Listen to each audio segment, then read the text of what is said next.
Hey everyone, been a while, but what's new? Decided to show you guys how I created this mountainous procedural mountain using geometry nodes, as well as a procedural texture that I used. And while it may not be the best, it should show you the basics on how to start getting the idea of proceduralism in Blender.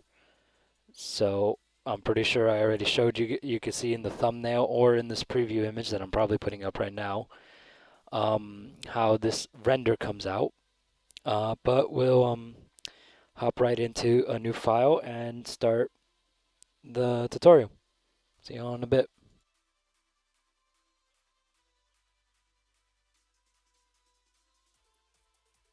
Hey guys, welcome to the new blend file scene, I guess.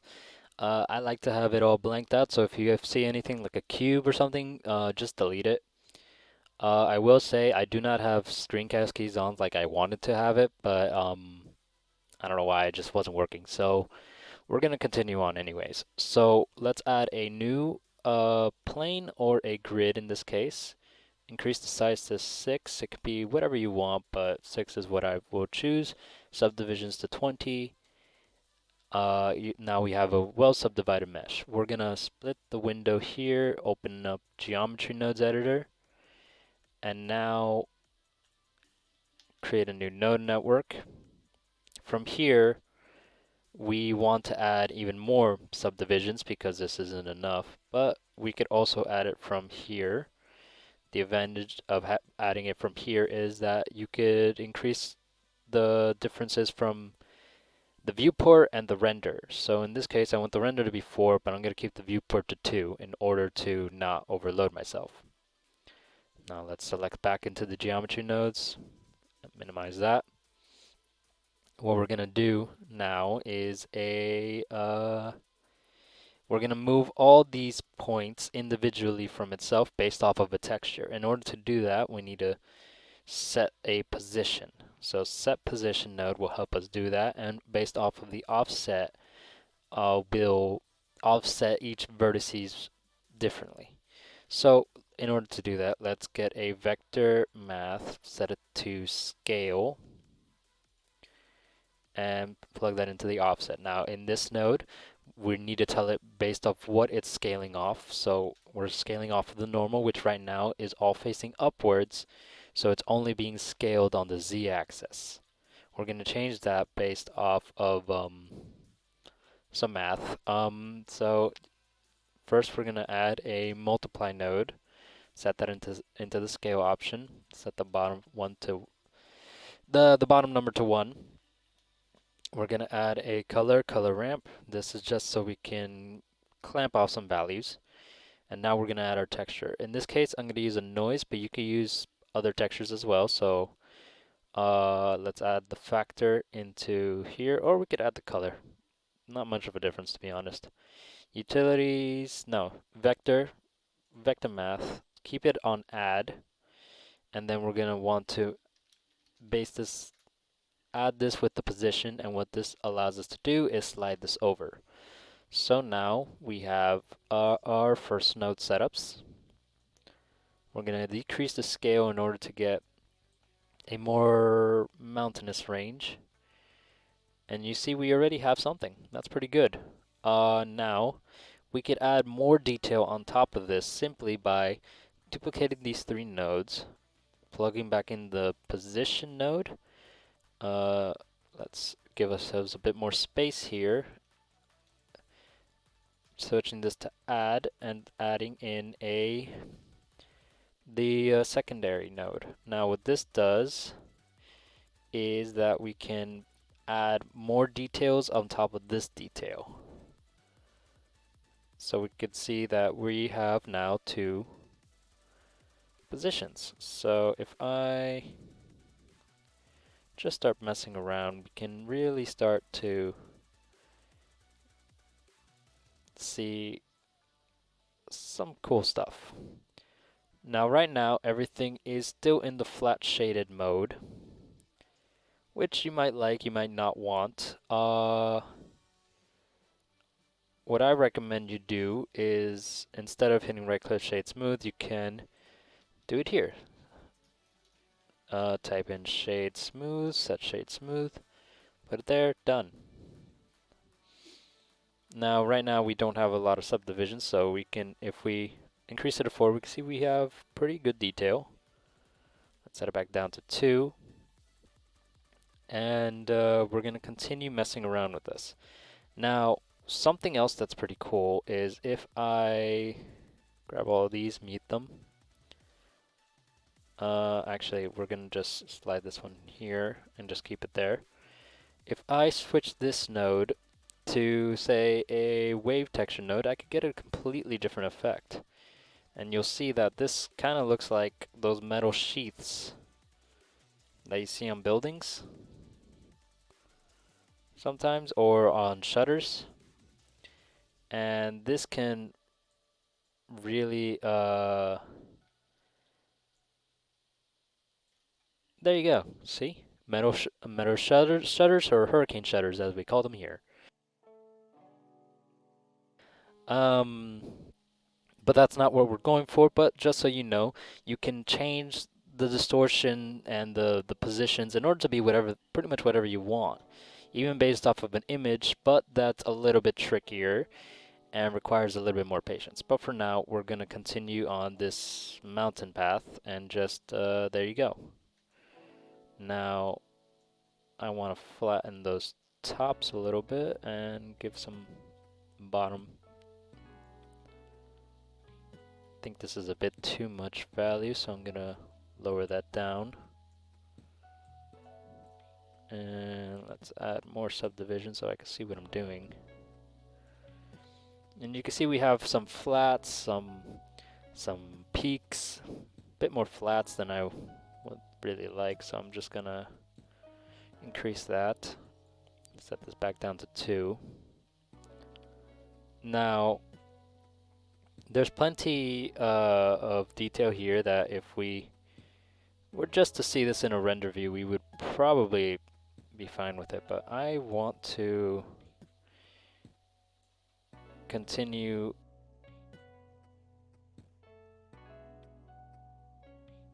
There we have some big, some small, and most importantly, some valleys and some flat tops. Now, if we increase this back up, we have plenty of detail. Now, I don't think on these mountainsides especially we have that much detail. So what we can do is if we add another set position node, we duplicate this setup, plug that in,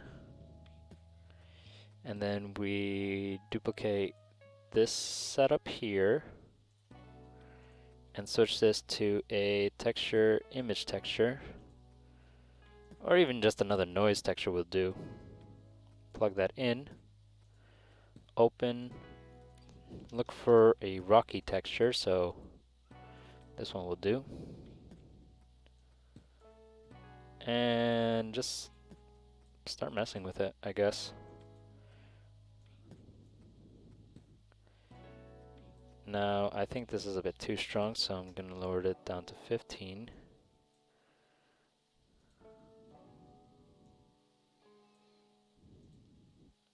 And maybe, let's see, if I add a vector, math, and scale it, you can see we have some movements here. That's what we like to see.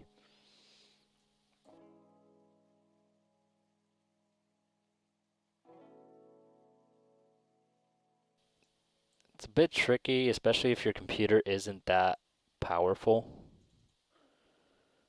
because you can easily like lose yourself over this. So let's.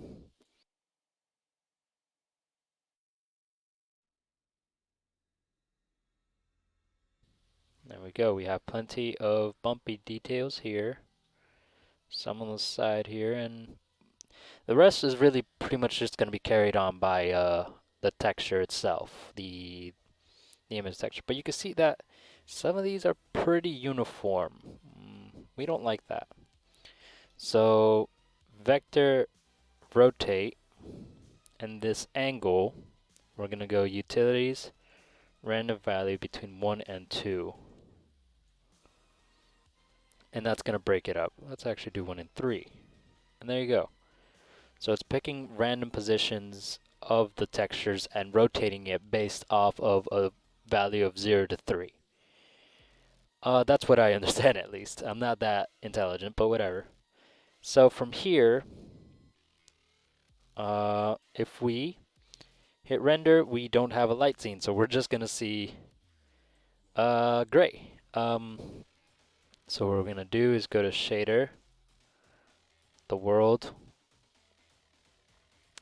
We're gonna add a texture, a sky texture at Nishta. This won't work in Eevee as far as I remember, but it will work in cycles. Altitude, this is a mountain, so let's set it to 1000. Increase the ozone, reduce the air, sun elevation, reduce that sun intensity a little bit.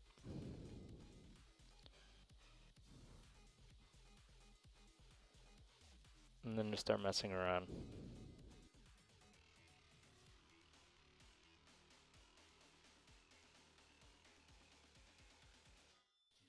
And there you go. You get a sort of sky texture for a lighting scene. So there we go. I don't know what I'm saying half the time, so I'm just gonna continue on. From here, it's all about texturing. So we will continue this in the next clip.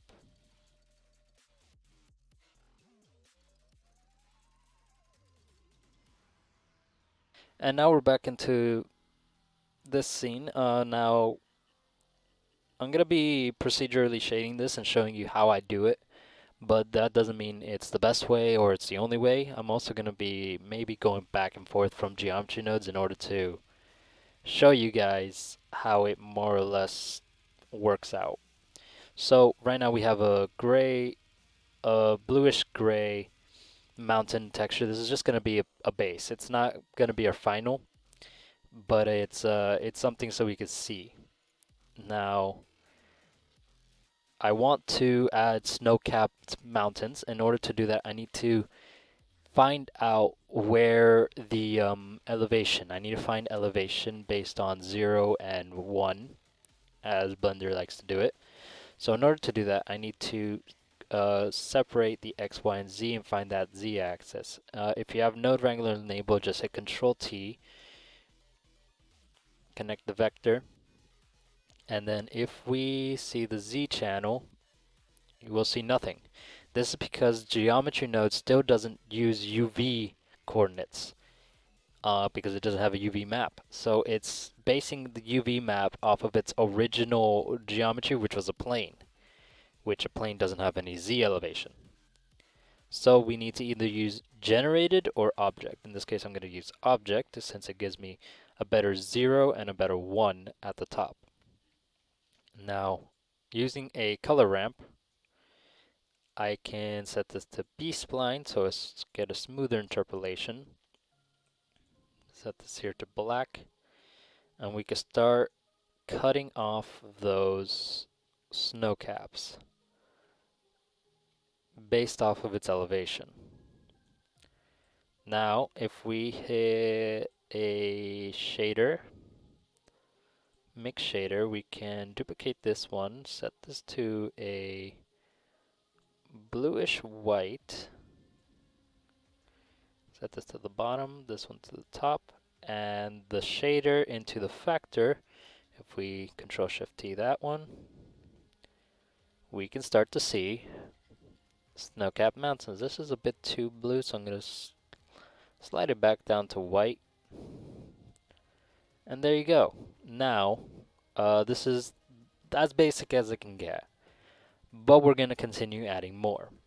Now, we want to add rock texture. per se, but we can't add an actual texture into this because, as I said before, the UV maps don't actually work in geometry nodes, and geometry nodes is what we use in order to generate this. We want to keep it as procedural as possible. So what we're instead going to use is a Musgrave texture and a mix RGB texture. Now, if we color pick this first one, and then let's have this one be a more brownish, I guess, and then have the height factor between them, set this to color. If we solo pick this, let's switch the EV for a minute just so we could see it. It's a bit dark to tell, so I'm going to raise their values a little bit so you can see it. We can start scaling these, add more detail, a little bit more dimension, I guess, and just switch this to 4D, which is always best practice in my opinion, just so we could shuffle it around. Now I'm going to lower this back down, and this one too. And what this is going to allow me to do is if I go here and then to render, I want to lower this down still more. Maybe change this to just 150. Yeah, we're still at 4. Now,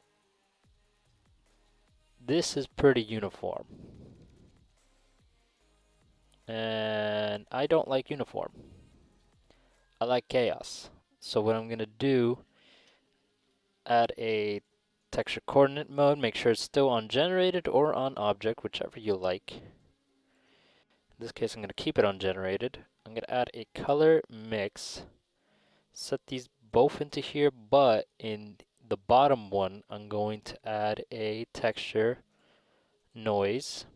And this, if you could see, is going to start creating like a wave effect.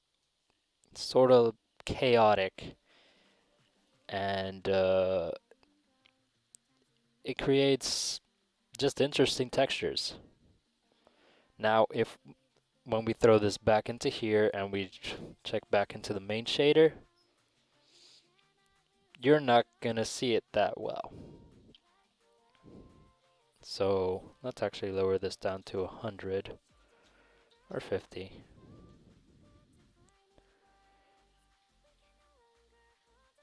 And I'm gonna use the new denoiser here in the render object,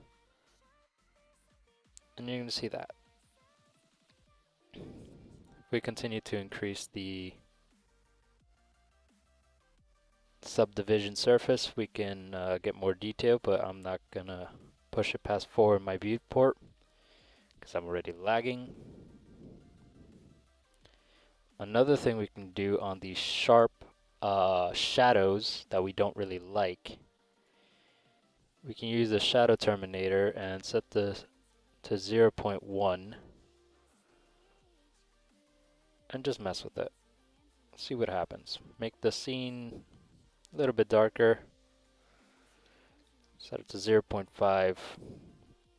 I like 0.5, cuts off a lot of it, but makes it look better, in my opinion. This is in the Objects tab. Underneath Shading, we could Shadow Terminator. Shading Offset, I set it to 0.5, leads 0.1 to Geometry Offset. And I like it, I like it. Now, what I'm gonna do is I'm gonna continue lowering the scale here, just so you can see that there's something going on. Yeah, you could already see there, maybe a bit too big, so I'm going to increase that to 15. Just increments of 5. Now, what else we can do? Well, we can go vector bump. Set this into the height and this into the normal. And I'm going to make sure that I have my denoise set to the no, I don't have it. Albedo and normal. Now this is going to take a while, but you're going to start seeing that it's giving us more of a bumpy feeling. I still see some peaks there that I don't really like. This could be from that extra image texture that we added here, so I'm just gonna maybe cut off a bit more of those than I originally intended.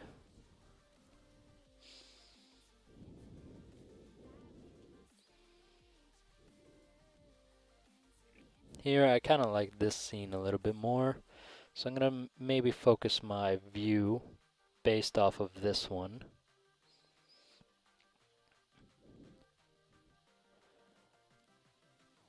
Now we can go back into the shader editor.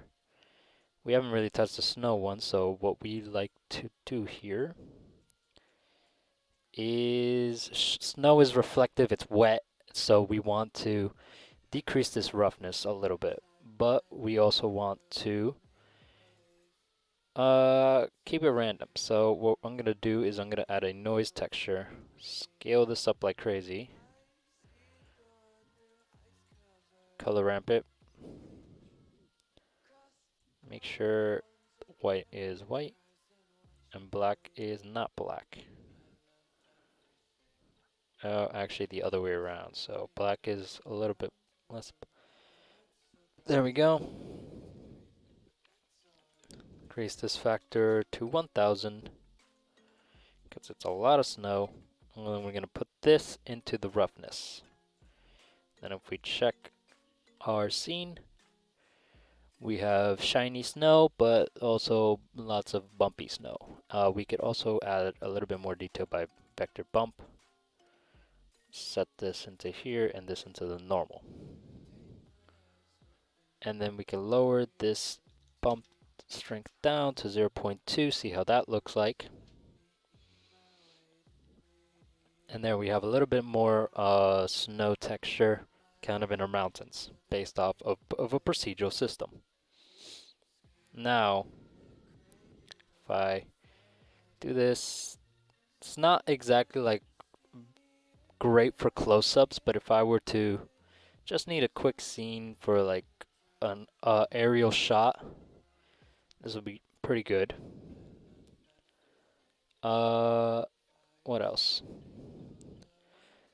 So next, we're gonna jump back into geometry nodes to do a scattering system. If you want to scatter, say boulders, rocks, or something of the sort in order to add more detail. So I will be right back with that clip.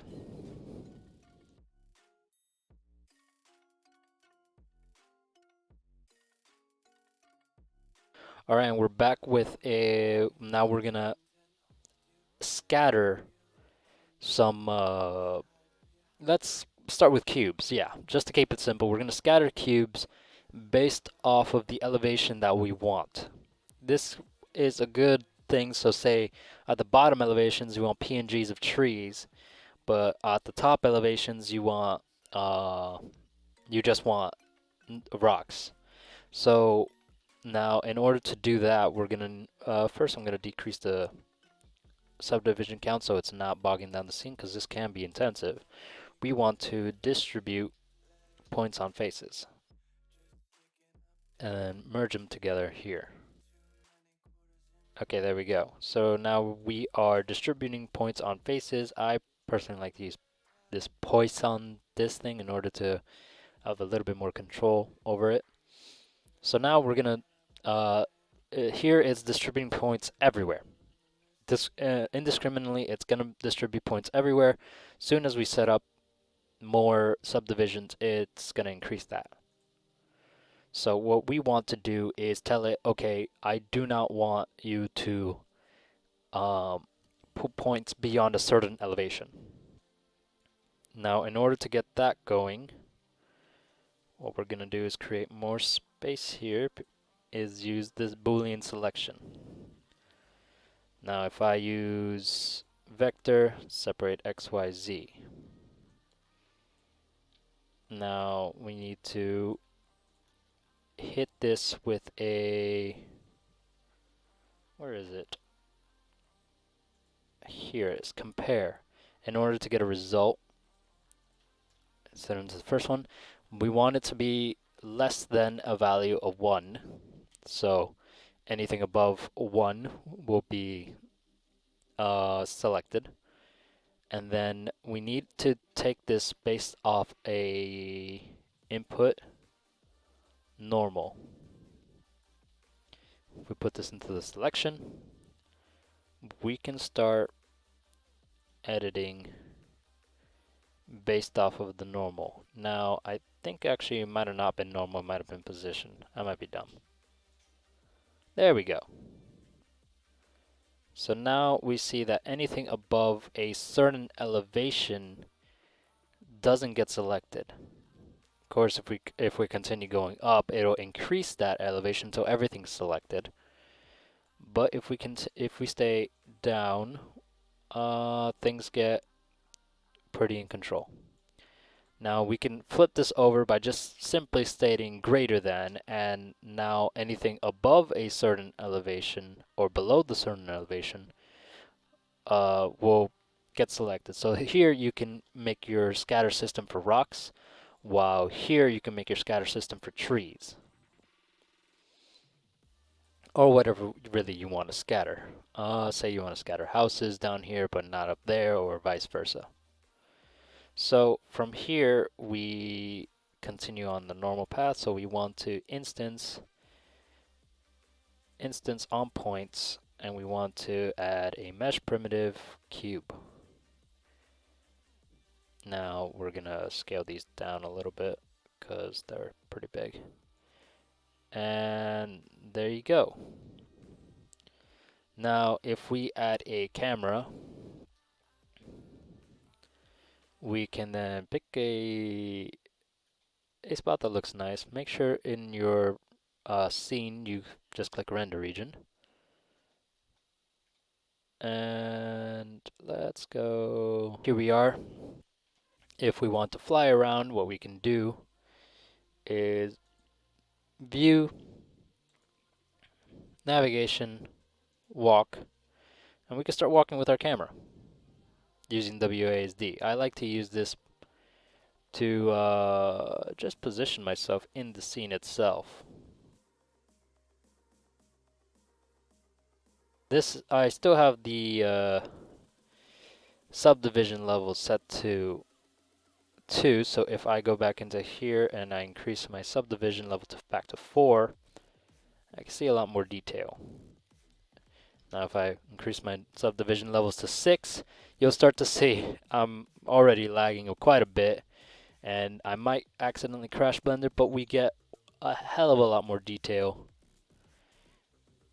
And yeah, now we just have a bunch of cubes scattered around a mountainous area.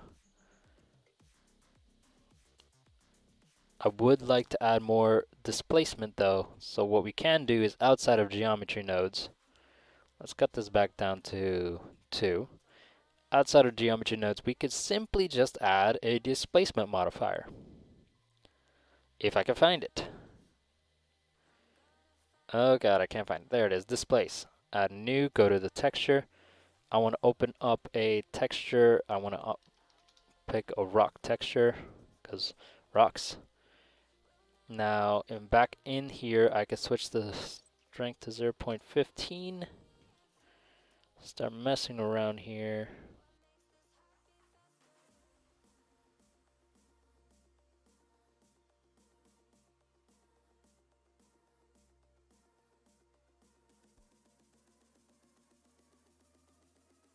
Now, I don't actually mess around with this too much, so I'm not going to mess right there right now. But now you can see there's plenty of detail. I would like to see more detail on the sides here, though, and I can't seem to get that right. So I'm going to continue.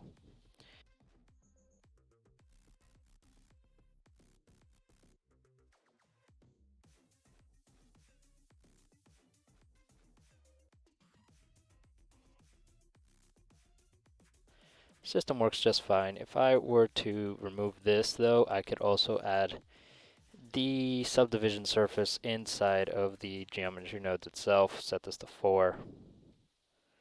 We're still gonna have the same system, just, you could actually see the topology now.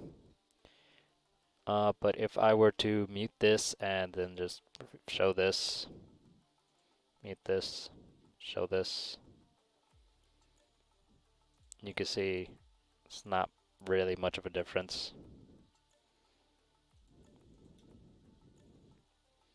So whichever OR you choose to use, it's up to you.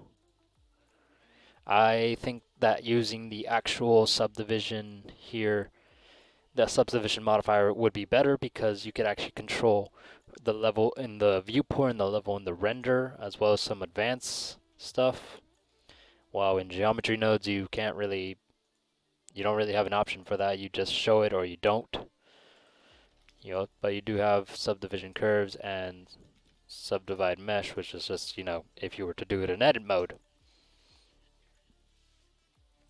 Now, I would like to keep boundaries. Yeah, that's fine. And now if we go back into our camera view, set this to render, we can see we have plenty of displacement bump, and with a bit of compositing, it'll look just fine. Now, I do want to show one more thing. What if you wanted to scatter PNG images of trees? I don't know if I have images of trees, so I will quickly see that actually. Images as plain, make sure you have that add-on turned on. Do I have a tree? No, I have a heart for some reason. I do not have a tree. Okay. But say you wanted to scatter images on planes, and they all need to be facing the camera. In order to get these cubes to face the camera from their scattered positions, I need to edit their rotation. In order to do that, I need them to know where the camera is based on a relative position and based off of its rotation. Now you see that all the cubes are suddenly pointing towards the camera.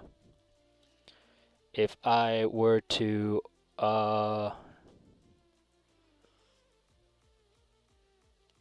is it? View, navigate, walk.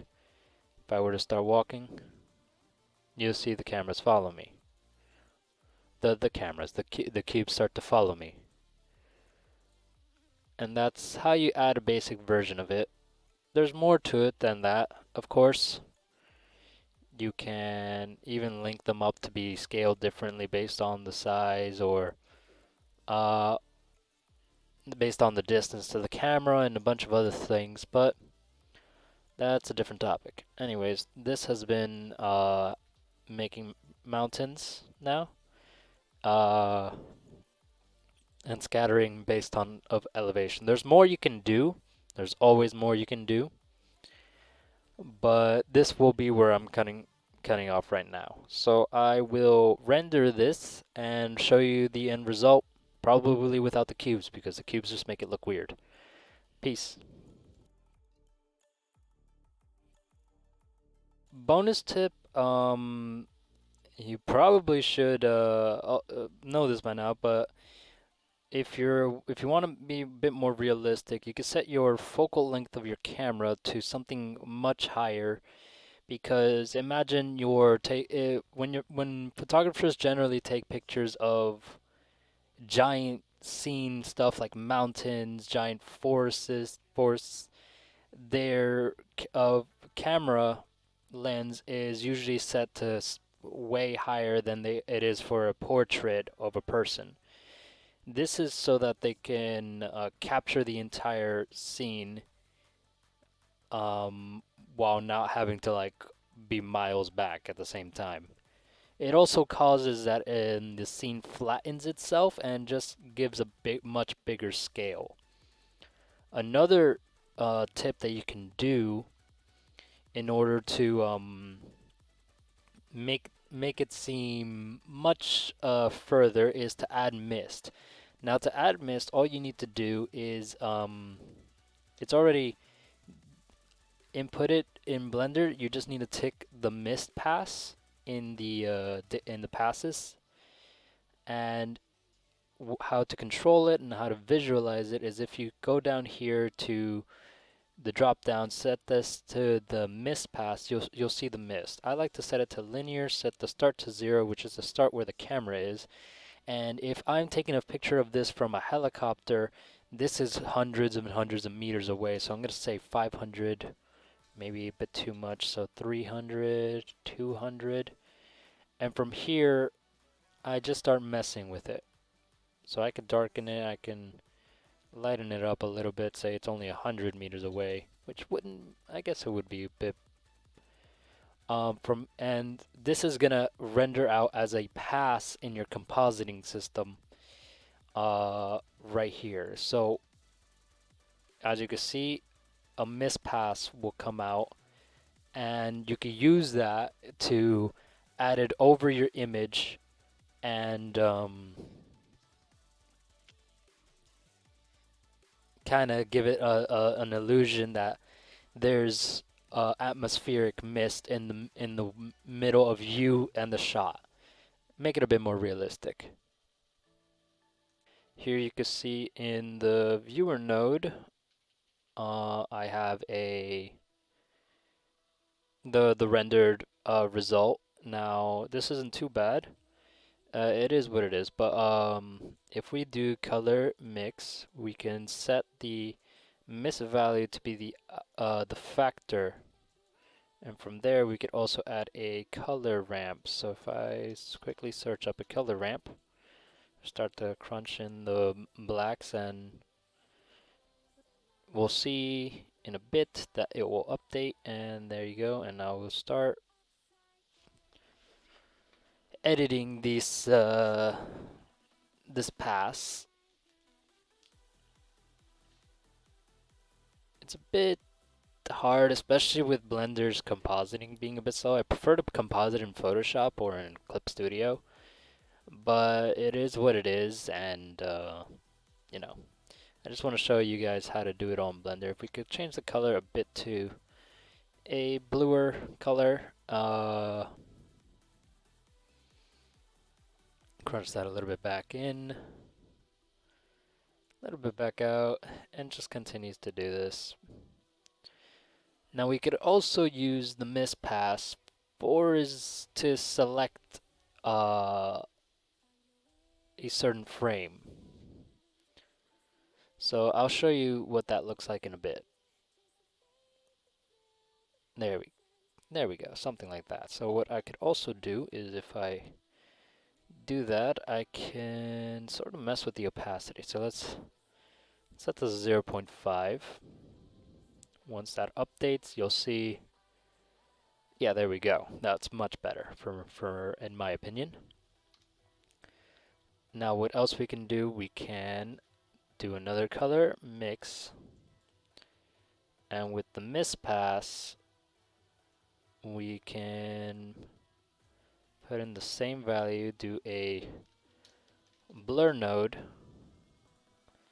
set this to something like 100, or not 10, 100 by 100.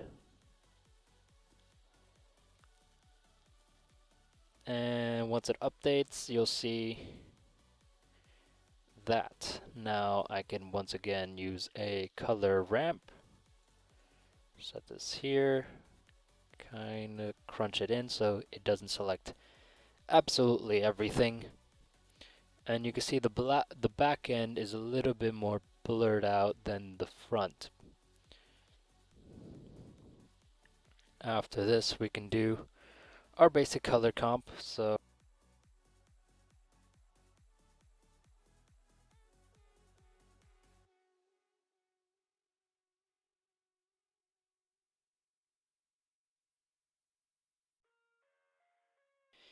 So I think it's better if people just use Photoshop, Clip Studio, even Krita if you want.